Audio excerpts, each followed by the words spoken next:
Donc, je voudrais commencer par vous, Jérôme Wiedwer. Vous êtes professeur de sciences économiques à Bordeaux. Vous êtes dans une équipe INSERM qui travaille sur l'économie et le management de la santé. Vous êtes aussi président du Collège des économistes de la santé. Et je voudrais que vous commenciez par nous parler d'une initiative à Bordeaux et dans la région, de l'initiative Territoire des soins numériques, qui est pilotée par l'Agence régionale de santé. Donc, une plateforme d'innovation. Je voudrais que vous nous racontiez deux exemples qui montrent comment ces expériences permettent de penser peut-être la mécanique de soins différemment et peut-être apporter des réponses que nous n'avons pas totalement eues, je dois l'avouer, dans la première table ronde. Très bien. Je vous remercie.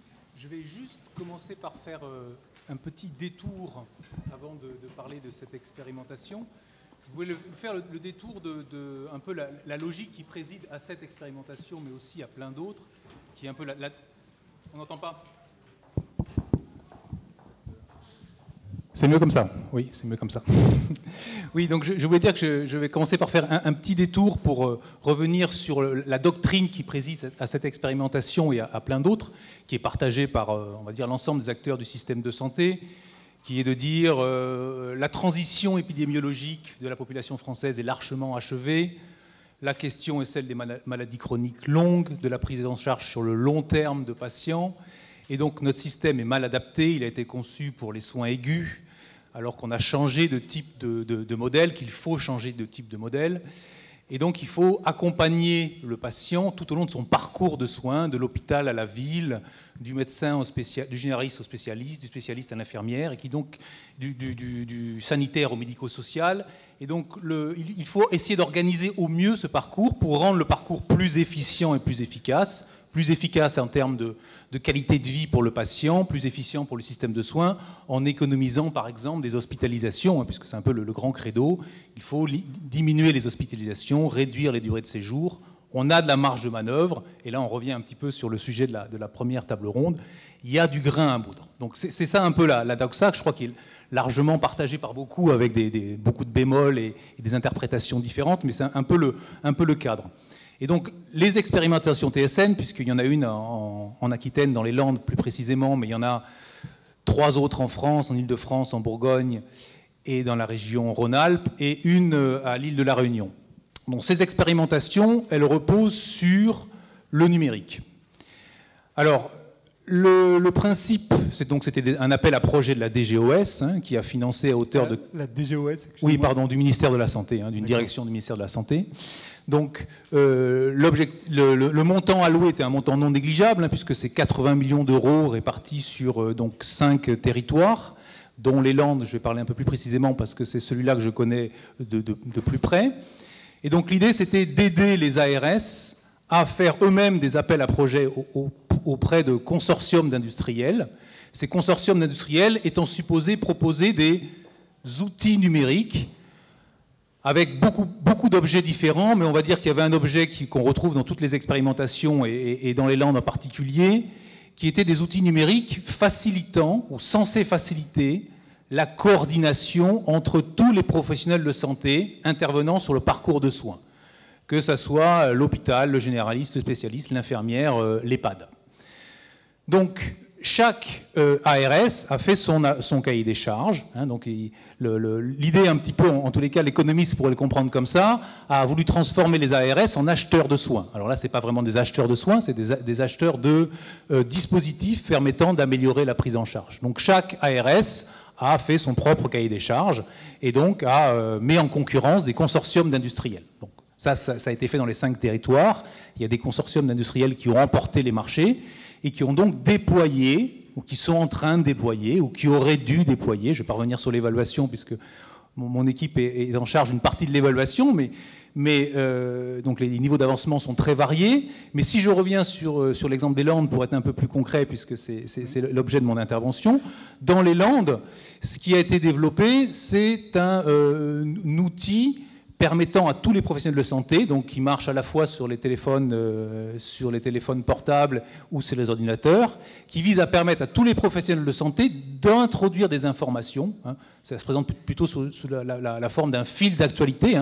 Chaque professionnel intervenant auprès du patient informe de ce qu'il a fait, de comment il trouve le patient, de ce qu'il faudrait faire, ainsi de suite. Donc c'est une forme de communication qu'on appelle asynchrone. C'est-à-dire, au lieu de s'appeler en direct, on communique de manière asynchrone, ce qui est censé, dans certains cas, améliorer la coordination à moindre coût pour les professionnels de santé. Donc ça, c'est l'objet qui a été déployé, donc c'est très concret. Ça paraît très simple, ça paraît extrêmement banal. En fait, derrière, il y a des grosses questions d'interopérabilité entre tous les logiciels professionnels, par exemple les logiciels et les systèmes d'information à l'hôpital, les logiciels professionnels de cabinet.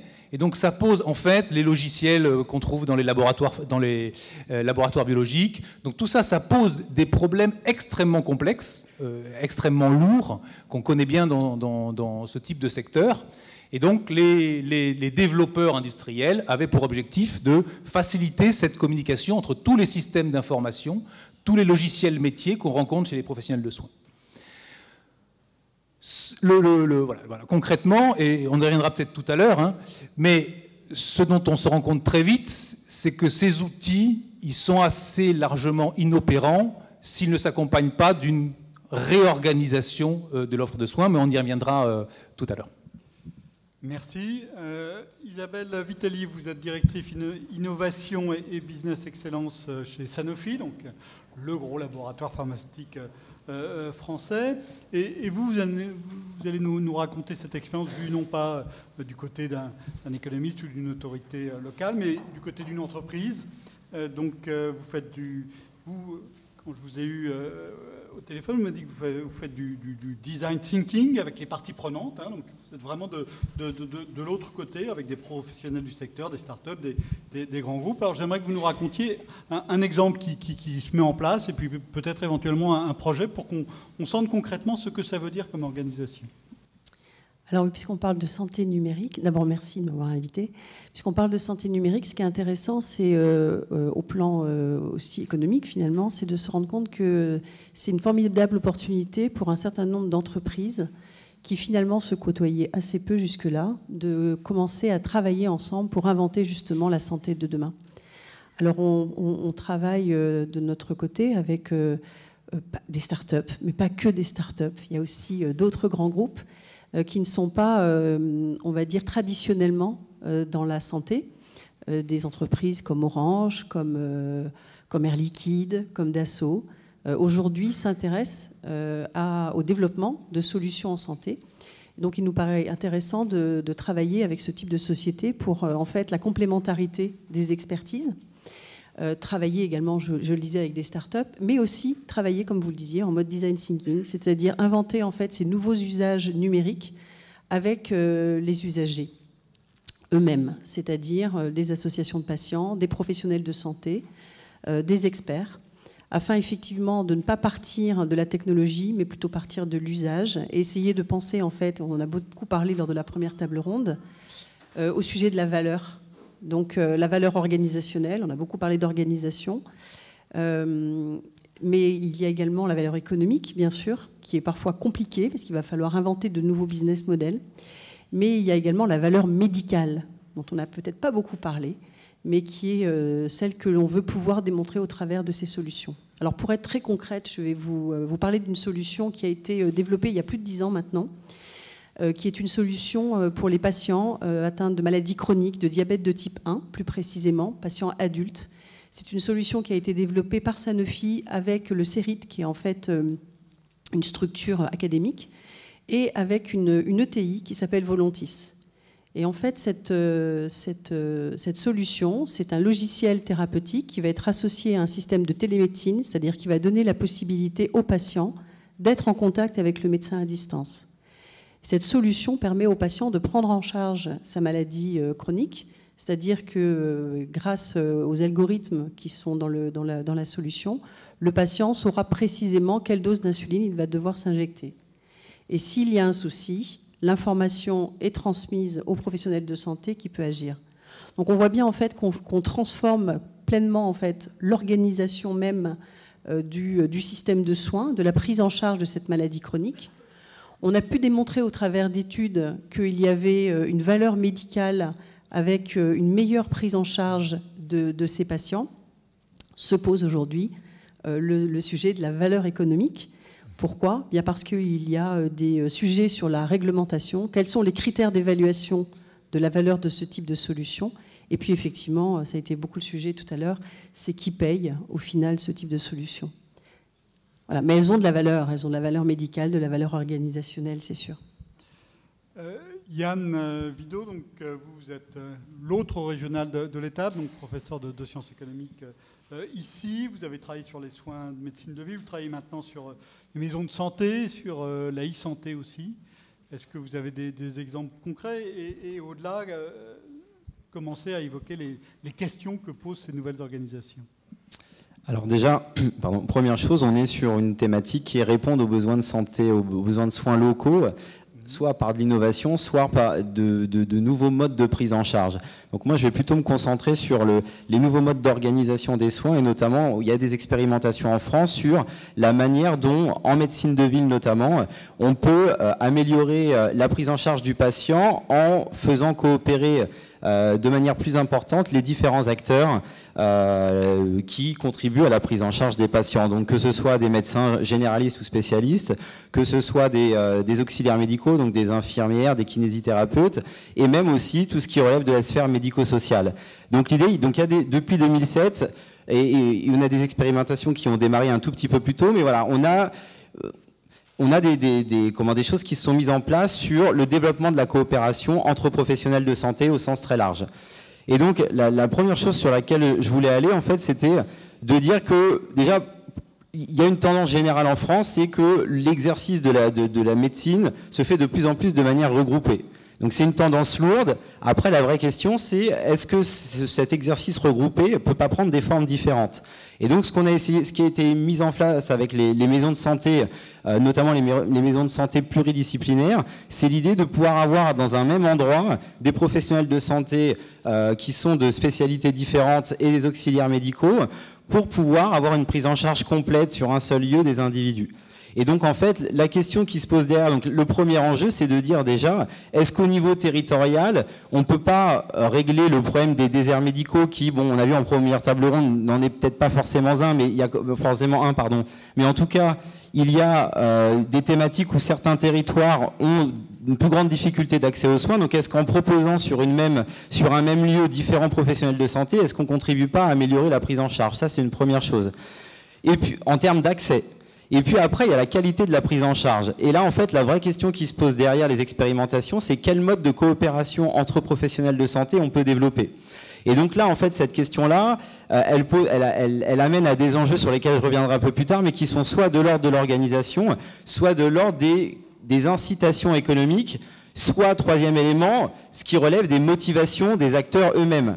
Voilà. Et donc, l'expérimentation que je voulais aborder dans un premier point, c'est une expérimentation qui a consisté en fait à mettre en relation des infirmières donc qui exerçaient en libéral avec des médecins généralistes qui eux-mêmes exerçaient en libéral, et d'essayer de voir si on ne pouvait pas initier différents niveaux de coopération entre ces deux types d'acteurs, avec en gros l'idée qu'il y aurait une association tiers au milieu qui payerait en fait les infirmières, qui seraient donc mises à disposition gratuitement aux médecins généralistes, puisque financées par un organisme tiers. Et donc, après, il y a la question de comment est-ce que ce temps infirmier peut être utilisé par le médecin généraliste pour libérer du temps médecin, c'est-à-dire du temps de diagnostic, ou en tout cas un recentrage sur le cœur de métier du médecin, et déléguer certaines activités dont on sait, grâce à la littérature internationale, qu'elles peuvent être bien faites par des auxiliaires médicaux et notamment par des infirmières. Tout ce qui touche à l'éducation thérapeutique du patient et à la prévention. Donc on a déjà ce type d'expérimentation-là qui est menée, et les principaux résultats qu'on connaît, c'est que, contrairement à ce qu'on en attendait au départ, ça ne permet pas de faire des économies. Donc la coopération ne permet pas forcément de libérer du temps médecin et donc de faire des économies à l'assurance maladie. Par contre, ce qu'on montre, c'est que la prise en charge est meilleure, et que notamment en termes de retour satisfaction patient et de prise en charge globale, les résultats sont meilleurs. Donc pas forcément des économies, mais une meilleure qualité de prise en charge. Pierre-Louis, vous connaissez certaines de ces expérimentations. Est-ce que ça vous apparaît une piste importante? Quels sont les points clés que vous regardez sur ce type d'expérimentation?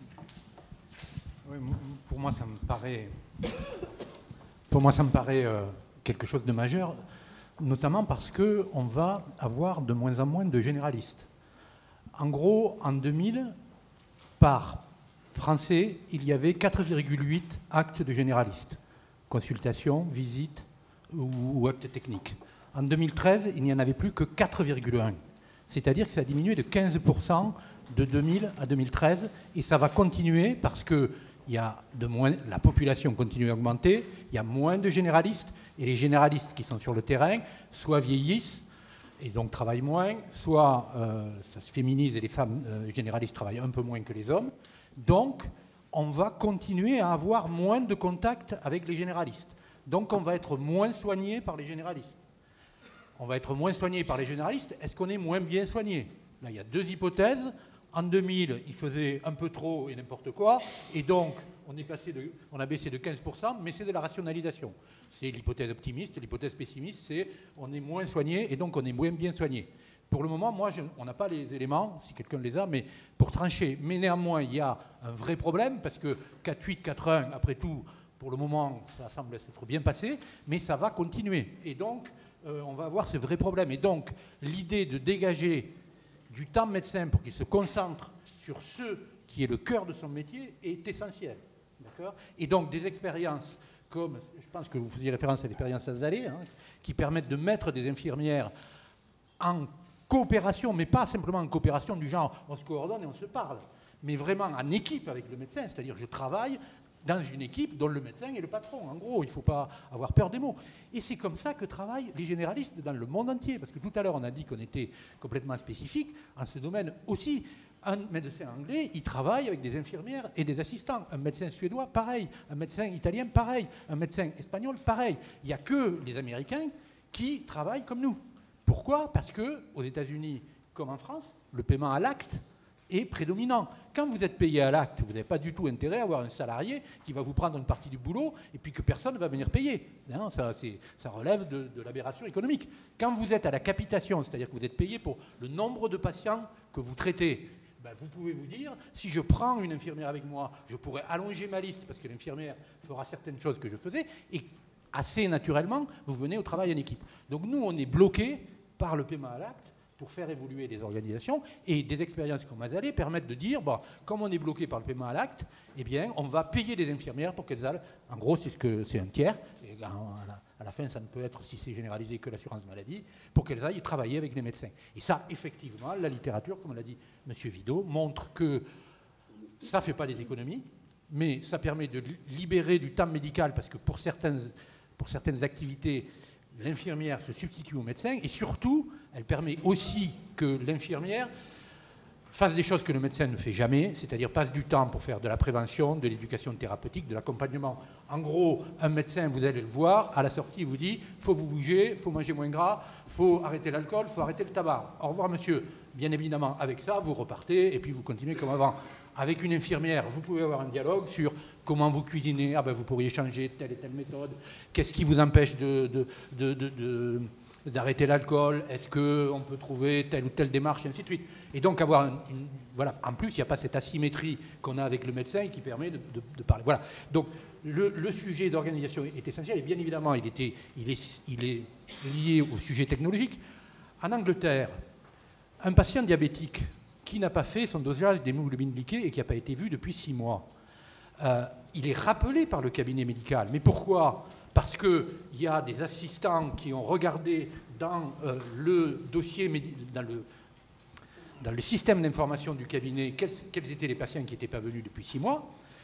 Ils ont vu avec le médecin, il a dit oui, on rappelle tout ça, et il rappelle que ces gens-là. C'est-à-dire que c'est une médecine proactive qui sort du cabinet et qui va vers le patient. Et donc c'est que s'il y a cette organisation, qu'on tire tout le parti qu'on peut avoir des nouvelles technologies, parce que les nouvelles technologies, pour des généralistes surbookés, c'est plus de travail. C'est-à-dire, je lui envoie des alertes, mais déjà, il a des difficultés à faire ce qu'il a à faire. Donc, il faut que je puisse lui envoyer des alertes et des informations, mais il faut que je dégage du temps pour que les informations pertinentes qui lui arriveront, il puisse les traiter. Et ça, on ne le fera pas si on ne change pas l'organisation et si on n'implante pas le travail en équipe en France.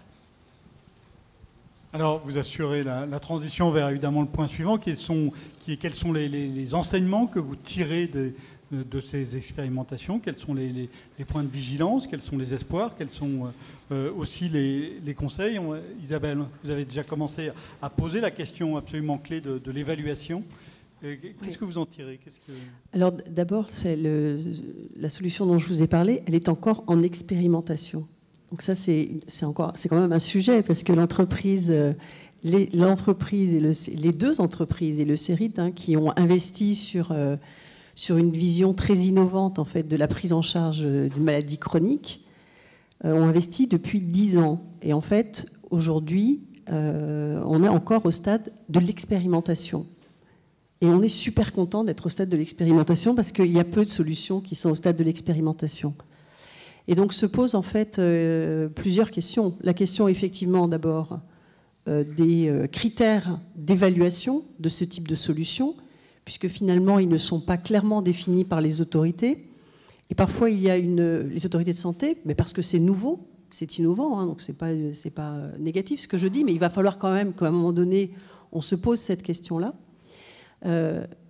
Pourquoi? Parce que sinon l'industriel qui doit démontrer la valeur va choisir des critères. Si ce ne sont pas ceux qu'auraient choisi les autorités, on va avoir une problématique pour l'évaluation en fait, de ces solutions.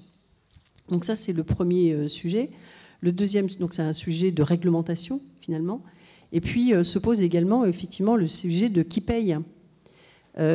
Qui paye? Donc est-ce que c'est le patient? Est-ce que les mutuelles vont prendre une partie? Comment on rémunère l'acte? On parlait de l'acte. Mais en fait, on crée avec ces solutions numériques de nouveaux actes. Le médecin qui reçoit des informations à distance de son patient, s'il les traite, il les analyse, il va peut-être même finalement intervenir. C'est rémunéré comment? Et en fait, pour toutes ces questions-là, en fait, on n'a pas les réponses. Et les expérimentations sont conduites avec effectivement la volonté d'y voir plus clair, mais à horizon 2019. Donc c'est encore assez loin. C'est encore assez loin. En même temps, on est satisfait d'être dans ce jeu-là. Parce que, si je peux m'exprimer ainsi, pourquoi? Parce que d'abord, c'est important que la santé embrasse aussi ce nouveau monde digital numérique. On voit qu'effectivement, ça apporte de la valeur médicale ou de la satisfaction pour les patients, les usagers. Donc ça, c'est important. Et puis aussi, pourquoi? Parce que ça paraît assez enfin, on y va. On ne peut pas se dire que la santé serait le seul domaine dans lequel le numérique ne trouverait pas sa place. Ça ne paraît pas possible. Donc se pose cette question-là. Se pose une autre question aussi. C'est des sujets comme celui de la data. De la donnée, parce que finalement, l'ensemble de ces solutions digitales ou numériques vont produire de la donnée de santé. Donc, que fait-on de cette donnée de santé? Alors, c'est très légiféré en France, et c'est très bien. La CNIL, aujourd'hui, il y a la GPDR aussi, qui est une loi européenne qui va protéger en fait la donnée de santé individuelle. Mais aussi se pose la question de comment capitaliser sur cette donnée de santé pour faire avancer la recherche. Et ça, c'est aussi un autre débat, alors qui est peut-être un peu annexe, mais qui est très important, parce que finalement, la donnée, à un moment donné, c'est aussi de la valeur. Et c'est de la valeur en particulier pour la pharma, pour mieux comprendre les maladies et pour faire avancer en fait la recherche ou gagner du temps aussi, par exemple, dans la mise en place des essais cliniques. Et donc donner un accès plus rapide des médicaments aux patients.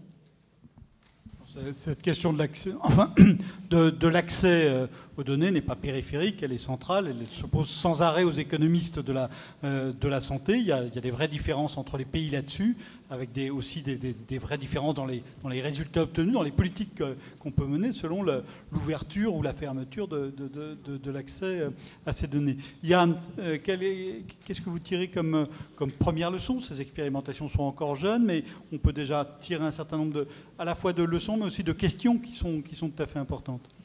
En fait, c'est ce que je disais tout à l'heure. Moi, ce que je trouve intéressant, c'est qu'en fait, pour moi, il y a trois questions qui se posent. Il y a le choix du bon type d'organisation et donc du niveau de coopération entre les professionnels de santé dans une structure donnée, ou alors même, grâce à l'aide des technologies numériques, on peut faire coopérer des individus qui sont dans des cabinets différents, dans des lieux différents. Donc, il y a la question du mode de coopération entre professionnels. Il y a aussi la question des modes de rémunération. On l'a dit il y a quelques instants, le paiement à l'acte qui est majoritaire en France puisqu'il représente 90% en fait des honoraires qui sont perçus de la rémunération des médecins, même si on a accru la mixité des modes de rémunération en France en développant d'autres types de modes de rémunération, donc notamment en médecine de ville où on a développé ce qu'on appelle le paiement à la performance, qui consiste à fixer des indicateurs de prise en charge, de qualité, donc dans différents domaines, et qui consiste à rémunérer les médecins en fonction de l'atteinte de ces objectifs et des progrès réalisés. Et puis on a aussi développé des forfaits, donc des forfaits pour la prise en charge des patients qui souffrent d'affections longue durée, par exemple, dont on a parlé tout à l'heure. Donc on a accru la mixité, mais se pose encore la question d'autres types de modes de rémunération qui permettraient d'améliorer la coordination entre ces différents acteurs. Et donc là, on sait qu'il y a déjà des pistes qui existent à l'étranger qui permettent d'améliorer. Il y a une espèce de grosse catégorie qu'on appelle les paiements à la coordination, qui ont pour objectif d'inciter les différents professionnels de santé en fait à collaborer. Et donc notamment l'idée de base, c'est de dire que si vous donnez un forfait pour la prise en charge d'un patient à une équipe, eh ben cette équipe doit se débrouiller pour mettre en œuvre la meilleure prise en charge possible avec le financement accordé. Et s'il reste quelque chose à la fin, ils peuvent se le partager. Donc ça pousse à prendre en charge de manière efficiente le patient et à l'inscrire dans un parcours entre professionnels de santé. Donc c'est ce qu'on a en économie, ce qu'on appelle avoir un créancier résiduel. S'il y a un créancier résiduel, celui qui, si les gains d'efficience sont partagés entre les différents acteurs, eh ben, il peut y avoir une incitation à mieux prendre en charge les patients. Donc là, on aurait à la fois le volet économique et le volet prise en charge des patients. Après, la vraie question, et on rejoint encore une fois les débats d'économie politique qui sont très présents en économie de la santé, c'est comment se fait le partage. Voilà, entre les différents acteurs, qui va décider? Est-ce que c'est l'assurance maladie qui fixe le partage en amont, ou est-ce qu'on laisse les acteurs se débrouiller par eux-mêmes? Voilà, ça c'est une question importante.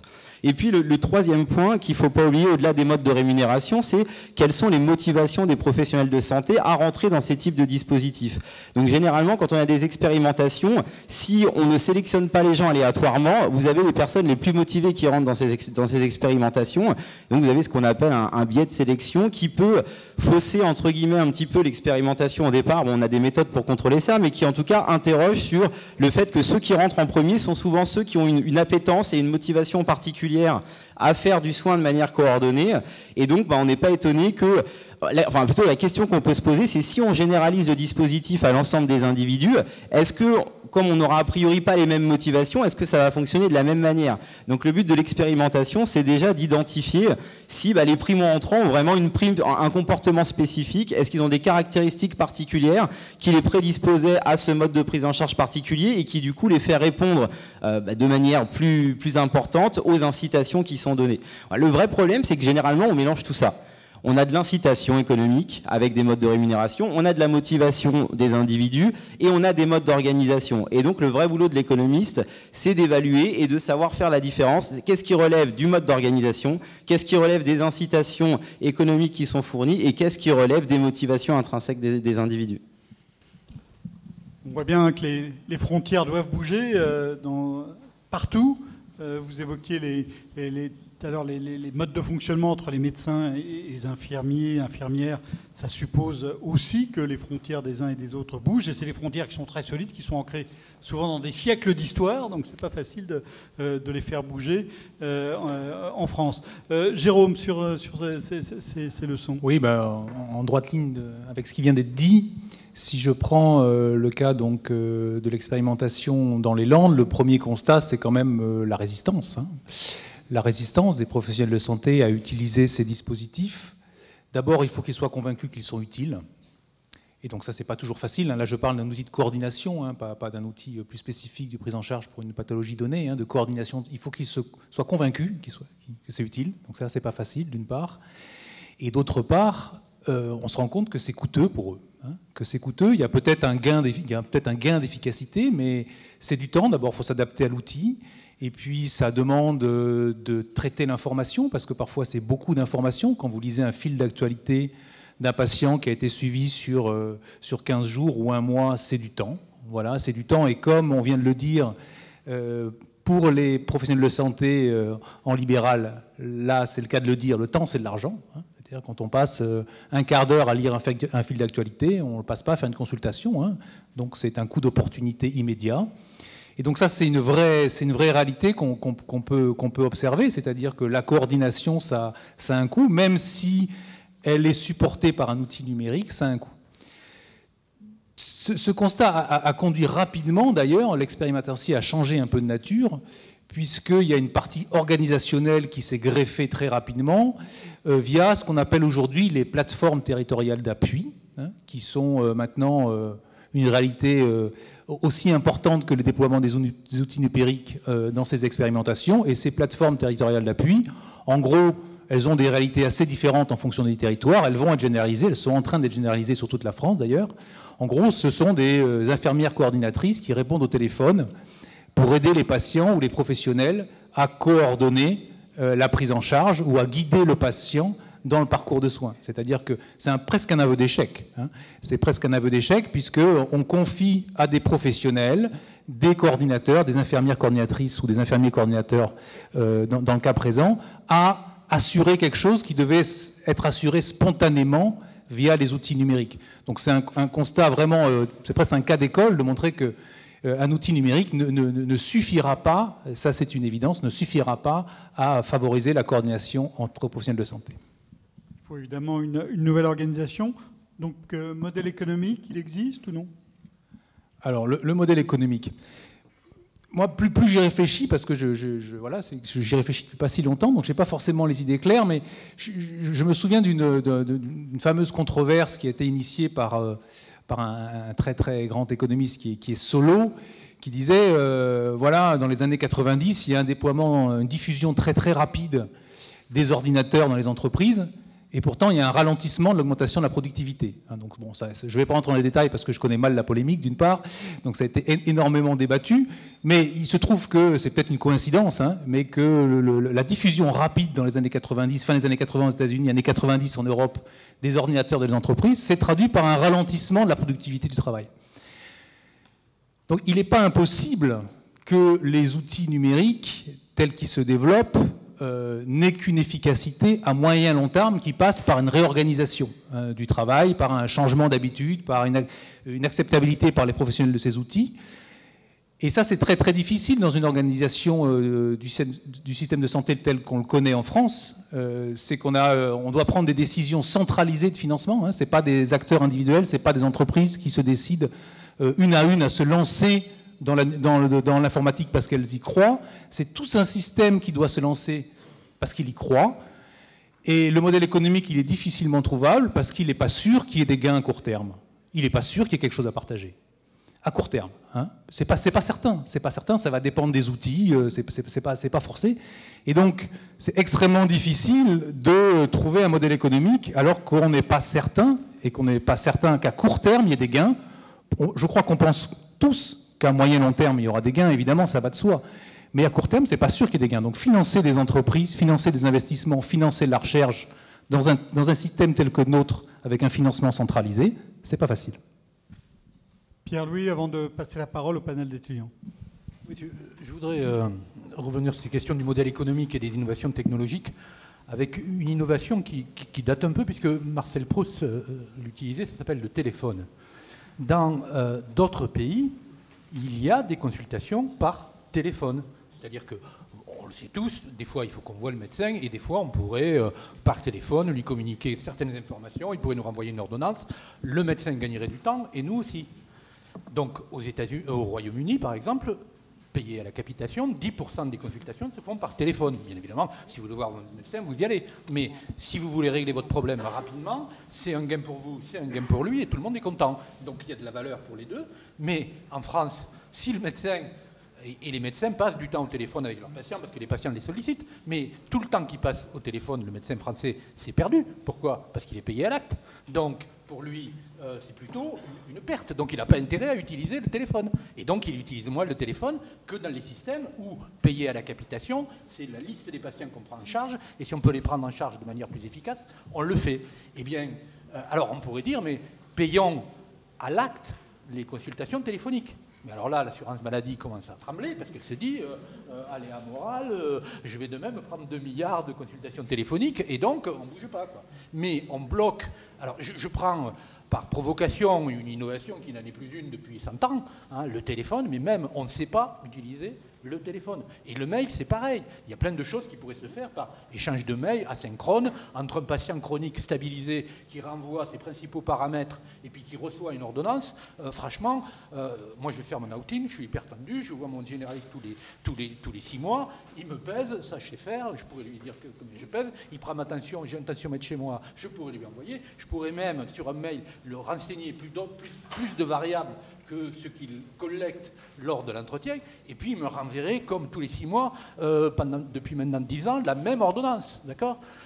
Et donc là, il perd du temps, j'en perds, la collectivité perd de l'argent, mais on paye à l'acte, et le paiement à l'acte, c'est sacré depuis 1927, et la charte de la médecine libérale, et même avant,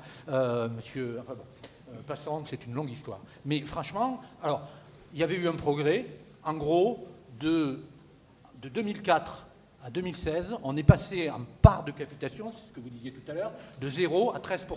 On se disait, il y a un progrès continu et on va y aller, enfin progressivement. Et puis la dernière négociation, celle de 2016, eh ben, on a augmenté l'acte, c'est-à-dire la consultation de 2 €, et comme après cette augmentation et puis quelques autres akouskis, il n'y avait plus d'argent, eh ben, on a augmenté les actes et on va faire à nouveau, on va stabiliser la part de la capitation. Donc on ne va pas vers ce mode de rémunération qui permettrait d'accueillir de nouveaux modes d'organisation ou de nouvelles technologies qui seraient gagnant-gagnant pour le médecin et pour le patient. Voilà, pardon, j'ai été trop long. Non, c'était parfait. Le panel d'étudiants, question, je crois que le micro va arriver, puis ensuite il va fonctionner, peut-être. Il fonctionne déjà, incroyable. La courbe d'apprentissage est rapide. Alors bonsoir à tous, je m'appelle Sarah, je suis étudiante en ma première année d'économie appliquée. Donc concernant le secteur de la santé, donc e-santé, comment assurez-vous comment on assure en général la confidentialité des données? Donc comment concilier innovation et protection? Voilà, la question des données revient. Isabelle, mais peut-être ensuite l'un des enseignants. Donc, bonjour Sarah, c'est une super bonne question.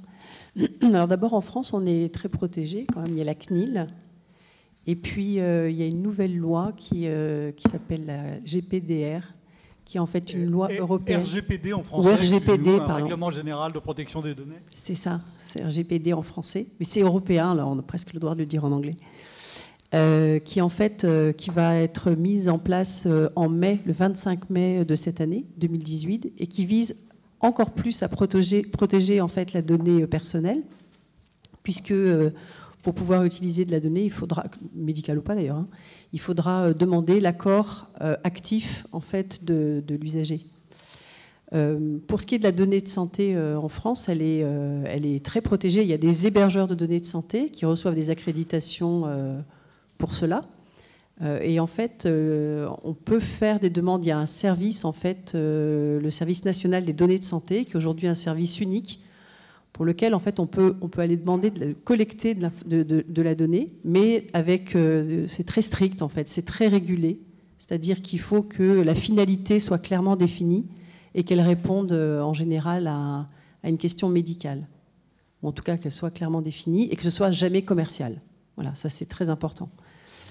Voilà, donc la protection existe, donc ça c'est ce qui est mis en place. Après je pense qu'il faut être aussi très réaliste et très lucide, hein. C'est qu'il y a des entreprises comme Google par exemple, ou autre Amazon qui s'intéressent aujourd'hui au sujet de la santé et de la donnée de santé clairement. Et aujourd'hui un certain nombre d'informations que vous mettez tous là-dedans, qui ne ressemblent pas forcément à des données de santé, sont en fait des données de santé, c'est-à-dire... votre poids, c'est-à-dire l'activité que vous avez ou que vous n'avez pas, etc. Et ça, à un moment donné, ça pourrait être transformé en données de santé, et ça, vous l'aurez donné. Voilà. Donc en fait, c'est une espèce de balance, hein. Je pense qu'on est plutôt très bien protégé en France. Encore une fois, c'est une bonne chose, pour ce qui est de la donnée de santé qui est renseignée comme telle. Voilà. Alors, le fait que Google ou Amazon, je ne parlais pas de Facebook, mais récolte des données et s'en servent, ça peut être utile. On sait par exemple qu'il y a des épidémies qui sont détectées maintenant par Google à partir des recherches qui sont faites dessus, avant qu'elles le soient par les réseaux d'observation sanitaire. Et c'est une information qui est un bien commun, qui peut être utile à tous.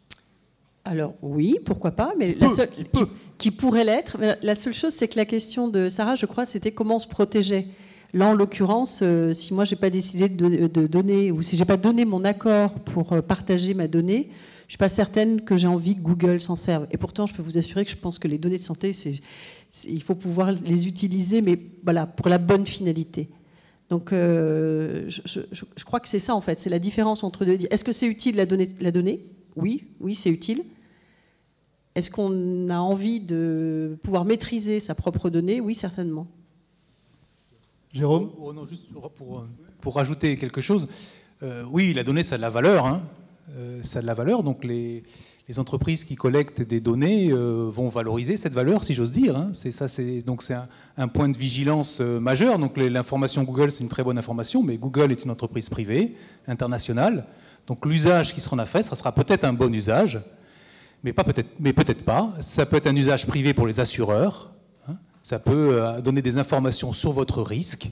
Donc ça peut à terme avoir des implications majeures. Donc c'est un sujet évidemment très très important. Donc c'est vrai qu'il y a une grande protection pour tout ce qui relève de la régulation publique, mais pour ce qui est des informations que vous livrez, que nous livrons tous.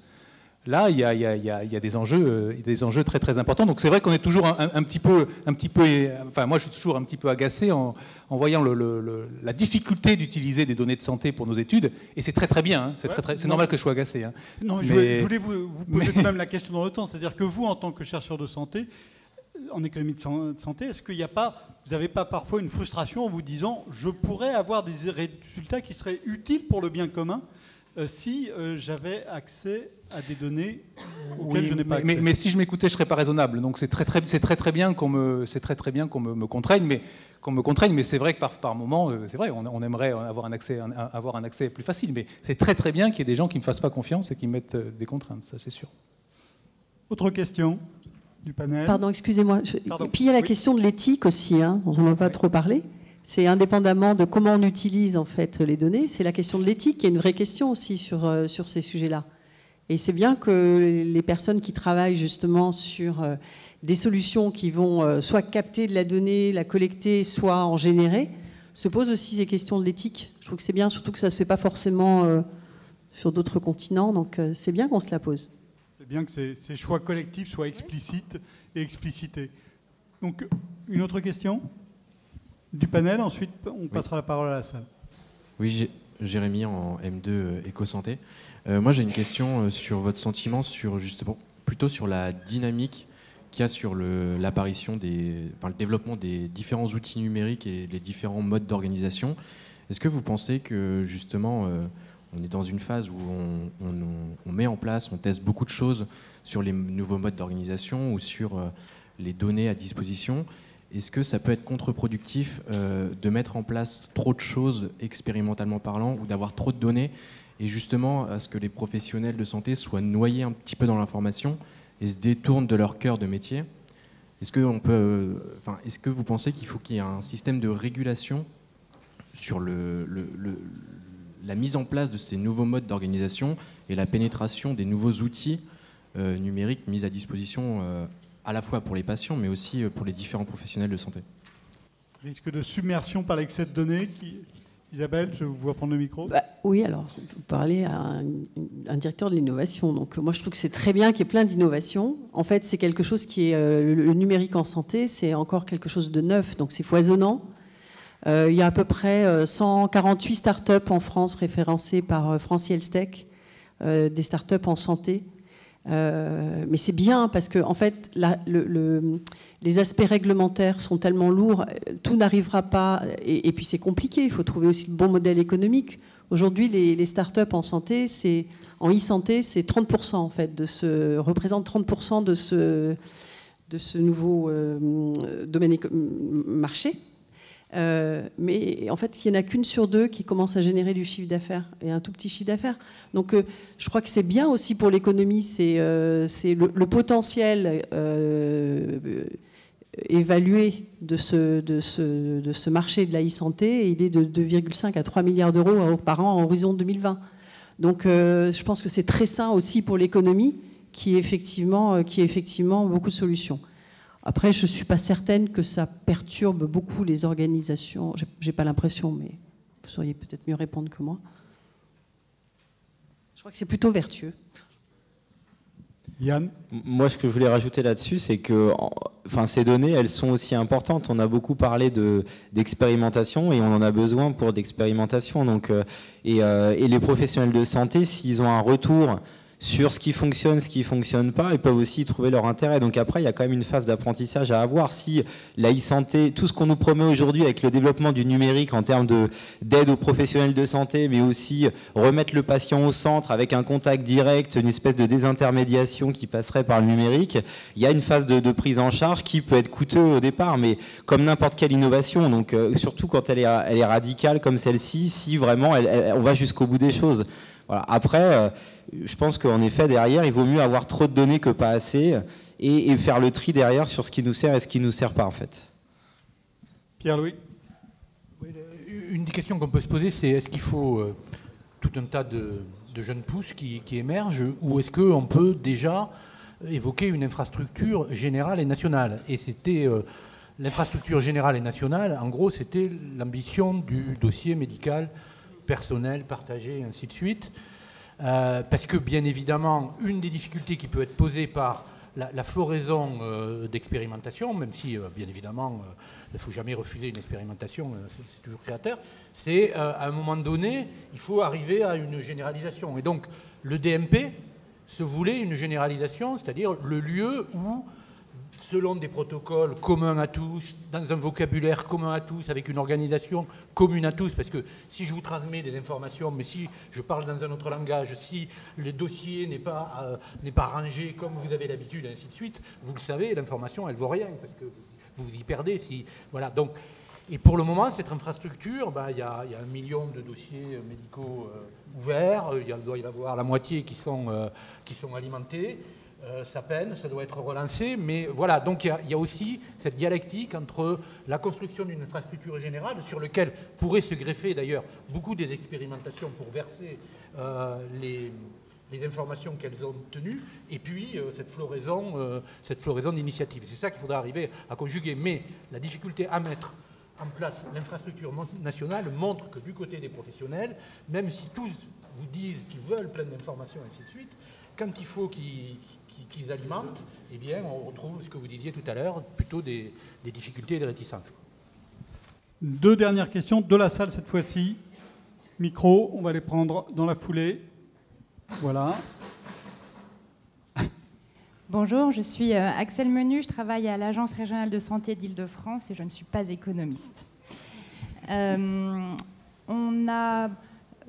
j'aurais une question par rapport aux patients et par rapport à ce qui a été fait de manière très pratique dans les expérimentations présentées pour faire adhérer les patients aux innovations organisationnelles, faire adhérer le patient au fait d'être vu par une infirmière plutôt que par son médecin traitant, par exemple, et comment faire adhérer de manière massive les patients à la plateforme TSN, comment leur faire accepter qu'il y ait un partage d'informations de santé les concernant entre professionnels qu'ils ne connaissent pas tous individuellement. Voilà, ce retour d'expérience m'intéresserait. Une autre question ? Là-haut, tout là-haut, monsieur, tout là-haut. Hop, non, je crois qu'il faut le faire circuler. Bon, allons-y comme ça.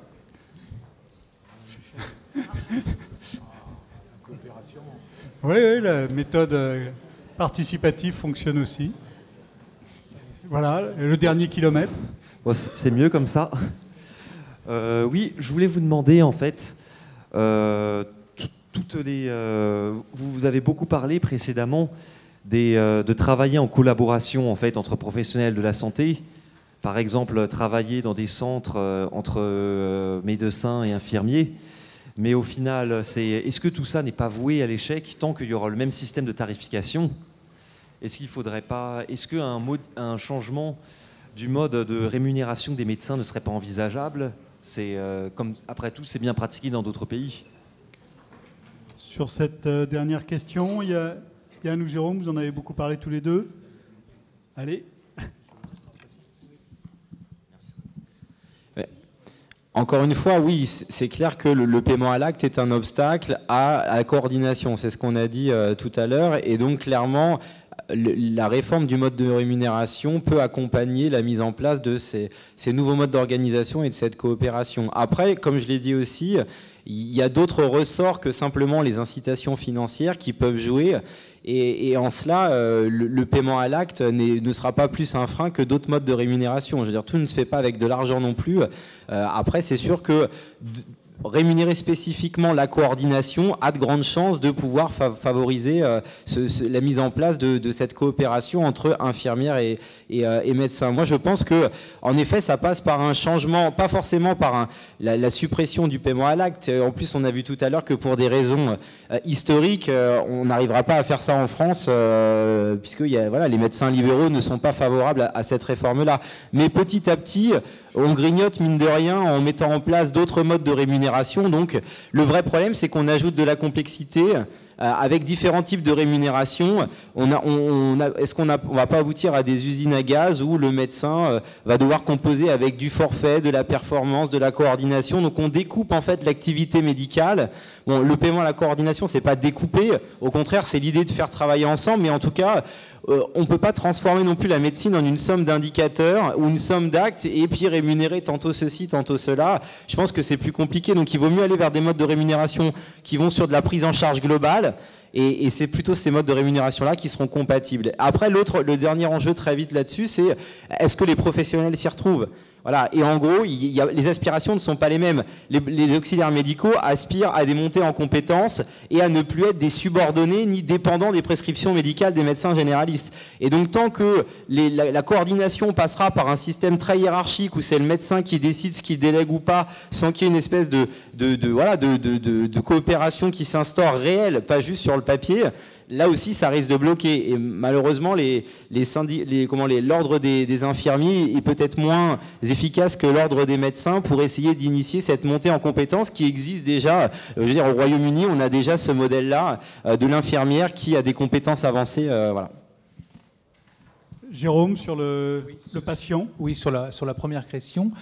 Très, très concrètement, d'abord... la plateforme, c'est pas nécessairement le patient qui la sollicite, ça peut être l'infirmier, l'infirmière, le généraliste. Donc c'est essentiellement d'ailleurs plutôt les professionnels de santé ou la famille qui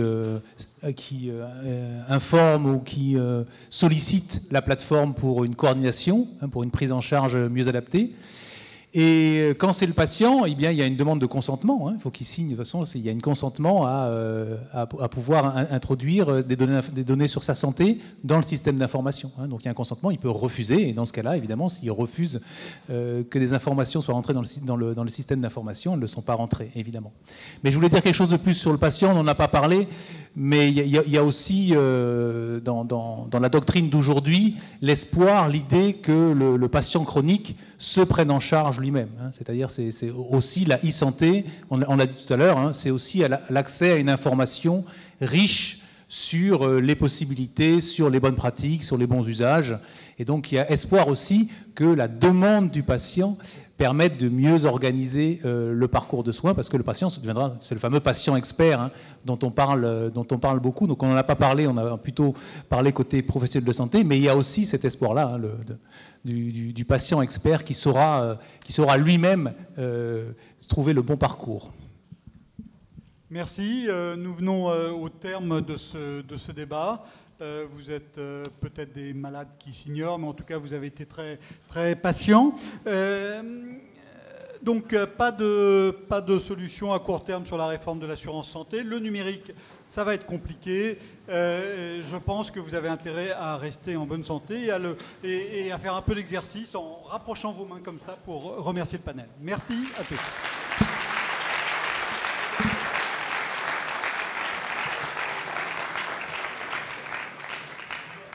Juste un petit mot pour remercier toute l'équipe, et en particulier Thomas Barnet et Yann Vidot, d'avoir très bien organisé ici cette nocturne. A priori, tout ça devrait améliorer votre bien-être. Hein. Il y a une étude du CEPREMAP qui nous dit d'ailleurs que c'est une courbe en U. Donc on est avec un maximum de bien-être à votre âge, jeune, et au mien, très senior. Et entre les deux, vers 40 ans, la courbe de bien-être est plutôt assez basse. Donc si vous voulez continuer à en profiter, le 24 mai, on a une matinale de l'économie à l'Assemblée nationale.